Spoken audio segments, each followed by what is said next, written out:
Okay, so hey guys, what's up? Welcome back.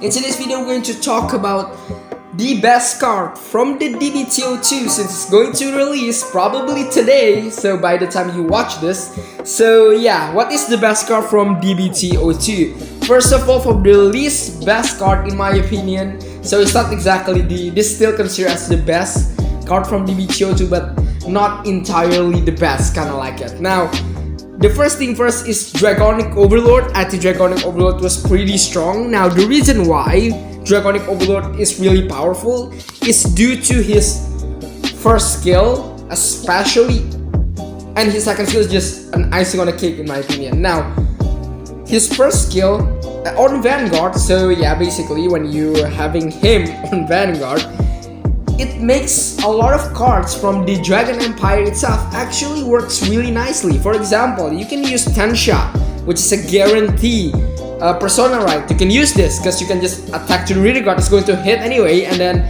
you can use Tensha, you can use Trebus also, being that you can give Dragonic Overlord a critical where you give pressure when you're attacking, or even you can just immediately attack your opponent. Vanguard is an option, and yeah, it makes a lot of things actually possible. And the other thing is that, like, even the right line itself for Dragonic Overlord is straight up have even a guarantee PG from you. So there are a lot of guaranteed things that you can get from this deck, even though it's not technically the best out there, but in my opinion, I think this is good enough to be on the list. And because like it uses a lot of cards that is not, it's just not exactly in potential yet, but with Dragonic Overlord that basically become, especially Tensha works so well with Dragonic Overlord, it's insane.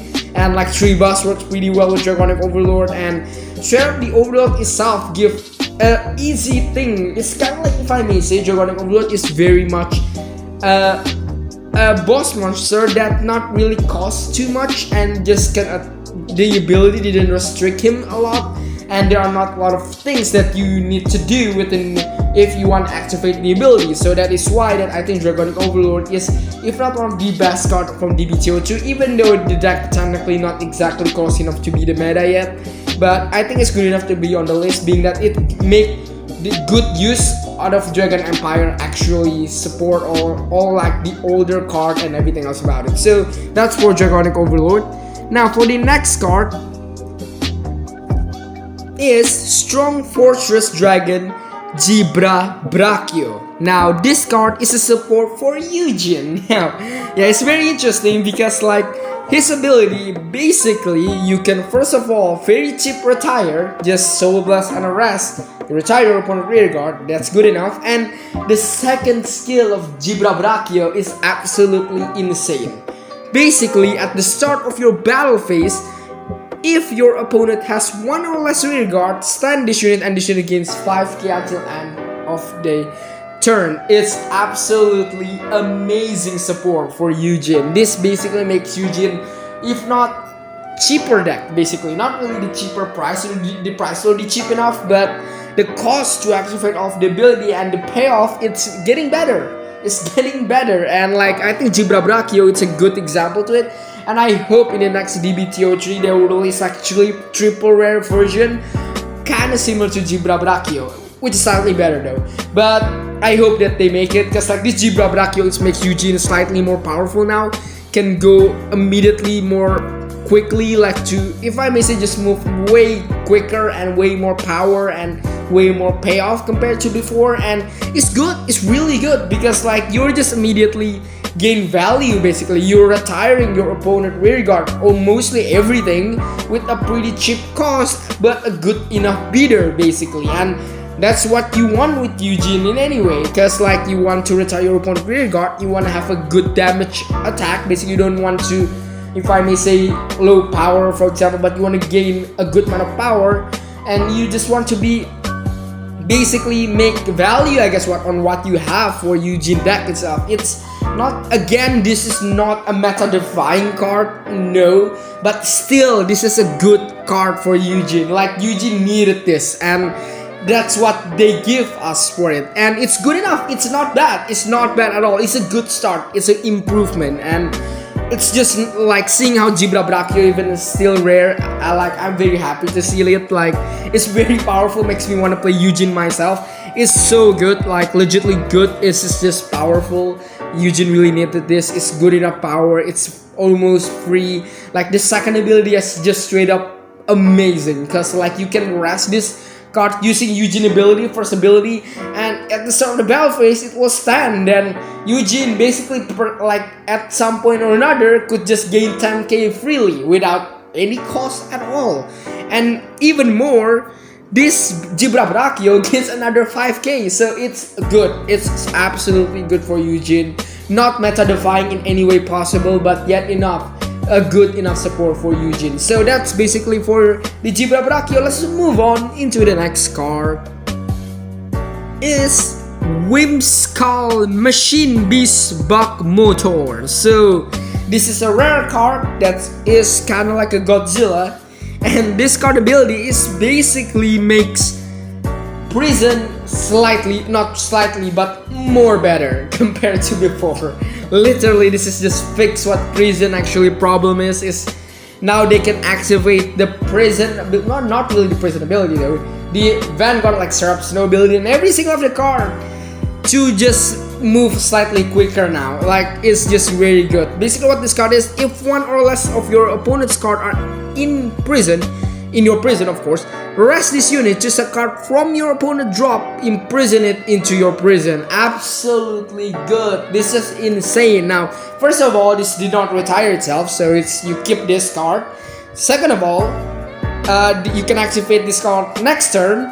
Yeah, that's really nice. If you're in the pinch, basically like especially if you don't have any card in your prison. The other thing is that like you didn't cost any Soul Blast and Counter Blast. This is absolutely insane. Straight up much better compared to Lemon, like the support that we got from the festival. But like this is just way better compared to that, because like that one was on hit ability though. But even that is good. Like this is just much better. It's so good. Like Buck Motor is insane, and like this basically, if I may say, easy explain this, just straight up makes the deck more consistent basically, because like consistency is needed, especially with a deck that restricted to something basically, because like for example Syrup Snow is basically restricted for you to need to have 3 cards in prison to basically make the full potential of your Vanguard ability. Now yeah, those kind of things is kind of like a slight restrictive, but Buck Motor kind of like make it slightly more consistent, so you can hit every single of your card in max potential ability. So that's basically what you want in your deck, and this card give it to you, and that's what prison actually need. Like, what more could I talk about Buck Motor other than make the deck more consistent, fix the prison problem. Again, not exactly the most meta divine brokenest card out there, but it fixed the deck good enough for me to put this on the list basically. More or less, the reason why I put off this card in this video is more or less fixing the most of the problem of the deck, but still also a good enough support for the deck itself. So that's for Buck Motor, and that's what Buck Motor actually do. So that's basically for the Buck Motor. Not much to talk about because I think it's good enough. Straight up, a good card makes the deck more consistent, fix the deck also. Let's move on to another card. Okay, it's Cardinal Draco Alvidret. Alvidret. Okay, whatever how to explain that, but it's Alvidret. It's basically just a support for our boy, basically Orpheus. Now, this card is basically just straight up what, if I may say, just push Orpheus to another level, I guess. In what way or another, if I may say, another level mean kind of like, at least on early it can do stuff, and on late game it still works also. Yeah, it's kind of like that, where you can in early, like in your early turn, you can make a decent amount of, if I may say, aggression, or you can do stuff in your early stuff, being that you can make a lot of combos, whatever, with like your worlds. Basically create a Shadow Army token, you call Alvidret, you destroy that to retire your report Vanguard. That makes a lot of plays in early game, and in late game is still really good too, being that it's still 15k base, and a retire X, a retire, being that like the reason why I think this card was really good in my personal opinion, and the reason why it's on the list, it's very cheap. This card is straight up like not a cheap price, you know, but like it's just very cheap as a cost to activate the ability. The retire is technically free, the power is nice, 12k is good enough, and it could be on 15k, so it's not exactly restricted to 12k. Can go to 15k, basically the same as Shadow Army token, and push your a little bit, basically push your play with Orpheus with the retire itself. So it's very good. It's really good. And the thing is that like it's also you choose one of your opponent rear guard. That's even better. Like legit. Like this is works against like a lot of decks, I guess nowadays. Being that most of the decks, to this day, I guess. An Overdress at least, it's just straight up full board more or less. Bastion needs a full board, probably, yeah, maybe like the Dark States deck, maybe Bruce or Baramagnus doesn't really need a full board, but you get what I mean. Basically, it's good enough. Like having a retire is really nice, especially you can do early retire within this card. Also, it's good. It's really powerful, and like that's basically what Orpheus needed, I guess. Orpheus always needed a push to me, like even to this day. Even though it's not the best support out there, no, it's not. Again, it's not meta-defying. It's fixed the deck, it's good enough, and in my opinion, it's pushed Orpheus to another level now. And basically, we need to see more support as like in the future. But Cardinal Draco Alfidret is good enough, absolutely an insanely good card. And like it's pushed the deck to another level, even though it's not yet there yet, but it's a good enough push to me. It's strong, the art style looks awesome. It's like the best, I think, one of the art style that they make with Overdress. I really like it. It's so cool, so badass, and just straight up very Orpheus-y and very cool. Just straight up really cool. And yeah, it's just really good ability to me, and it's a good note for Orpheus player out there to finally their deck could at least go to another level now. Not just defensively, but also still works with early aggression, still can beat your opponent very consistently, and didn't lose any of its charm at all, even playing with this card. So it's good enough, it's very strong, and I think that's about it for this card. So let's move on to another card. Now, moving on to Varina Edgar. So yeah, it's Varina Edgar, and it's gonna be very interesting. So this card, I kinda wanna say meta-defying, but I don't think so. It's kind of like defying the Overdress deck. Not Overdress deck, I mean Varina deck. My goodness gracious.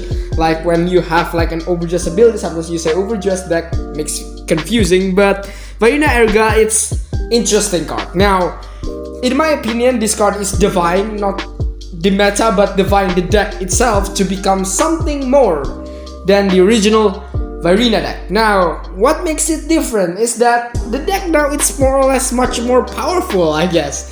Cause like, even though it's kind of like you can say, well, it needs a lot of pieces to it. You need a lot of stuff going on within your hand, within your card, within your deck, everything else about it. Not your deck, I mean your field. And well, yeah, technically kind of so, being that like unit works in a hand. At the end of the turn, Trickstar attack the Vanguard. If your Vanguard is Chakravarti, you can Soul Blast. You can Soul Blast 2. And you can Overdress this card, you stand it, you countercharge 1. So yeah, there are a lot more things. It's not as simple as just Overdress it basically. And you need the soul and everything else about it. So yeah, you need to prepare everything. But like the thing is that like it's very worth it, I guess. This Varina defy the Varina deck in it by itself, being now the most powerful Varina out there. Like people sometimes make sure that like Varina Edger just to become like its own, but now, the rest of the cards, it's not exactly the best to make Varina. You kinda still need other Varina to make a Varina deck, of course. So yeah, it's just very good, I guess. This basically, if I may say, makes the deck not exactly consistent, being that like the deck is already consistent enough in my opinion, but more or less makes the deck even more push. It got a little bit more push.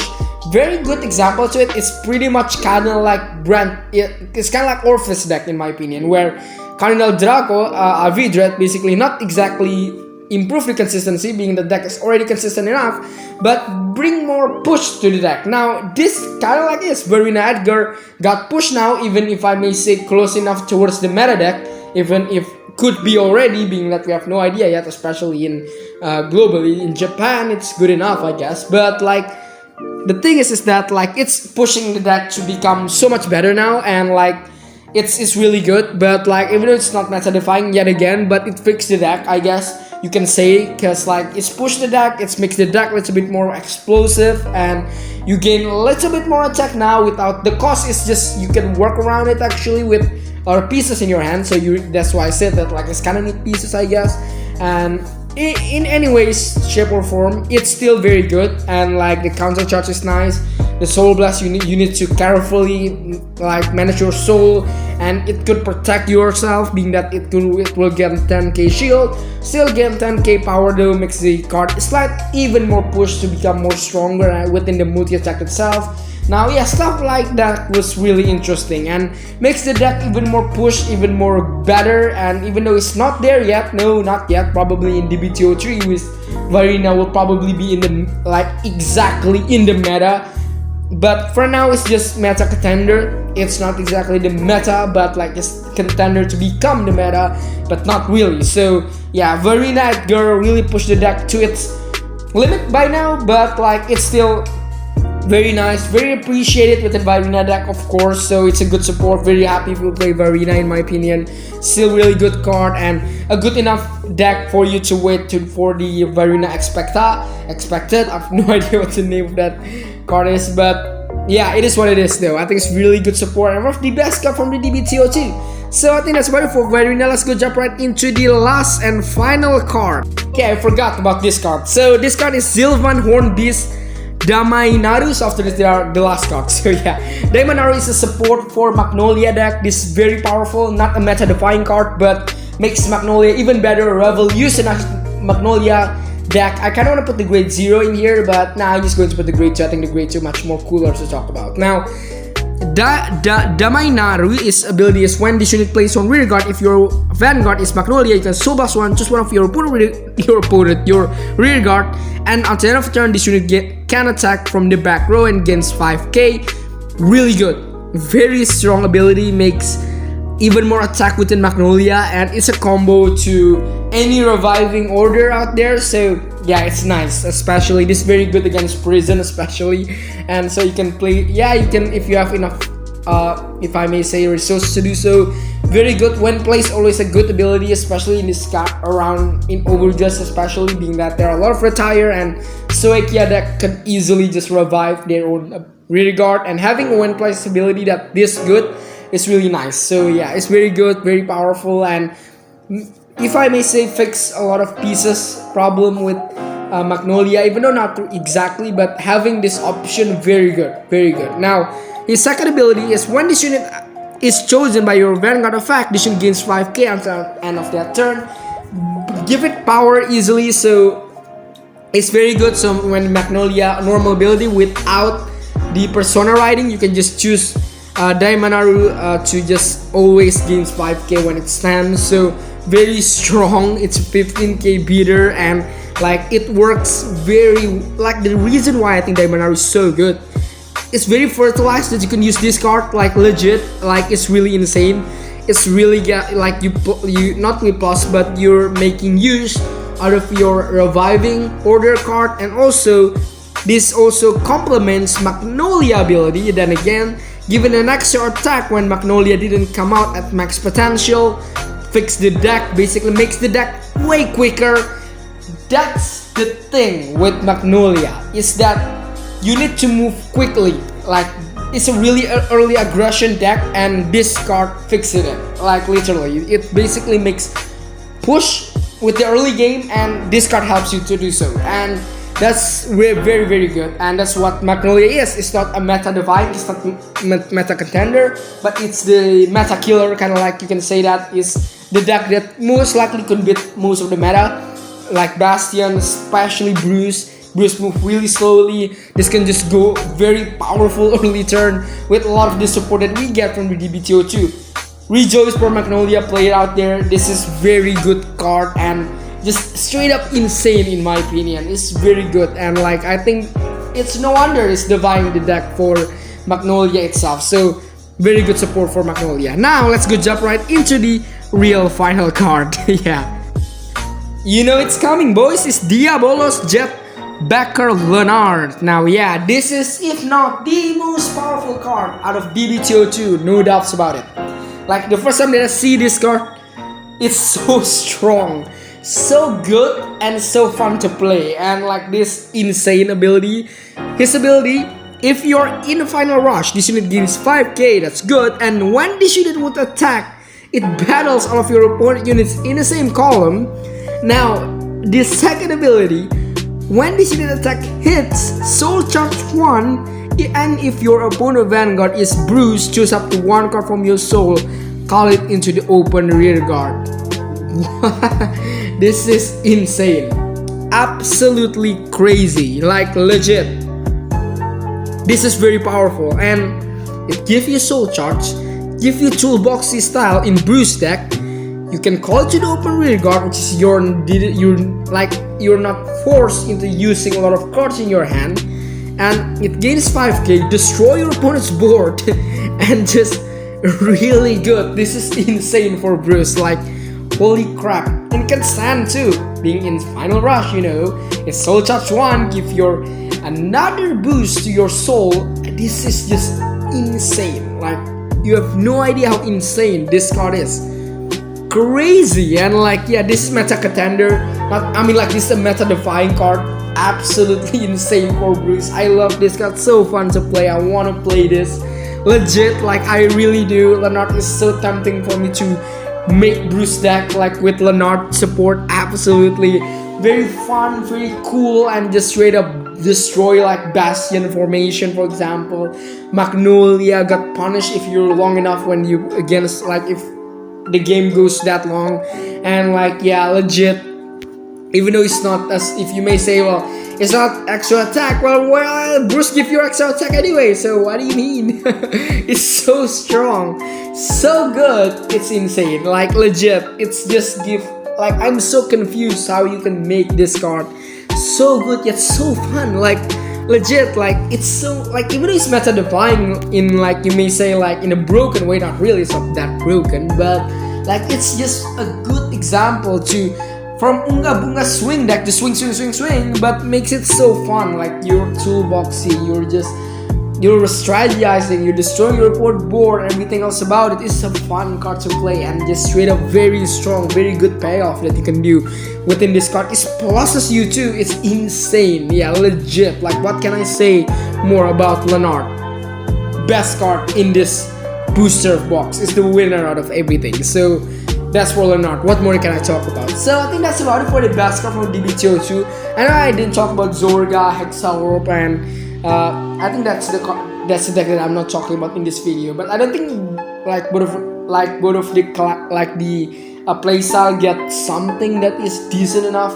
Like, Zorga definitely not exactly. Hexaorb was not bad, but in my opinion, Hexaorb is not exactly correct. If I may say, for example, like some of the original support for Hexaorb, it's not exactly that impactful to me. It's good for Hexaorb, honestly, like, legit, but Hexaorb is always the deck that is confusing to build. You can make a lot of things with Hexaorb, so I don't think that I can talk about those cards in this video, being that, like, you can say Alden works so well more than anything with Hexaorb. I also didn't talk about PBD, I didn't talk about Bastion, but to me, Hexaorb, Bastion, and PBD, probably the best card in there is Fasado.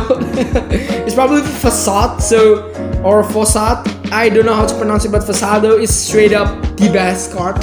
So no point for me to talk about it in this video. So yeah, Zorga didn't get enough support to me to make it on the list, in my opinion. Even though it's support for Zorga still, but in my opinion, it's not exactly considered the best out there to me, in my personal opinion. So I think that's about it for today's video. I hope I do enough justice for DBT02. I hope you enjoyed today's video. I hope this informative and to show like how DBT02 give to a lot of the cards. Some of them to bad deck, some of them to good deck, some of them to even meta deck. So I think that's about it. Thank you so much for watching. I hope you enjoyed the video. Do it, like, subscribe, and see you soon. Bye for now and have a good day. In the days and not a shame. Wishing we could just escape. Wishing we could just escape, yeah. Yeah, we need a fucking break. And you know we'll miss these days. And you know we'll miss